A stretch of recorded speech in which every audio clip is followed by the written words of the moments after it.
Hello, അസ്സലാമു അലൈക്കും. അപ്പോൾ ഇന്നത്തെ ലഞ്ചിൻ്റെ ഇതാണ് കേട്ടോ. അപ്പോൾ അതാ ചോറ് വന്നിട്ട് വാർത്തിട്ടുണ്ട് കേട്ടോ അപ്പുറത്ത്. അപ്പോൾ അതാ പരിപ്പും പച്ചമുളകൊക്കെ വെന്ത് കിടക്കുന്നുണ്ട് കേട്ടോ. അപ്പോൾ അതിലേക്ക് നമുക്ക് ഓമക്കായും തക്കാളിയും കൂടിയിട്ട് ഇടാം കേട്ടോ.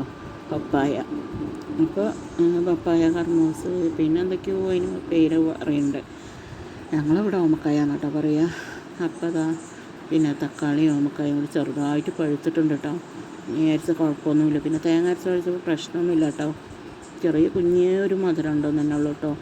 അപ്പോൾ അതാ കഴുകിയിട്ടിട്ടുണ്ട്. ഞാൻ വെറും മുളക് പൊടി ഇടില്ല കേട്ടോ. അതിൽ വെറും പച്ചമുളക് മാത്രമായിട്ട് എരിവിനോടുള്ള ഇത്തിരി മഞ്ഞൾപ്പൊടി ഇടും കേട്ടോ. തേങ്ങ അരക്കണതിലൂടും കഷ്ണം വേവിക്കണതിലൂടും കേട്ടോ.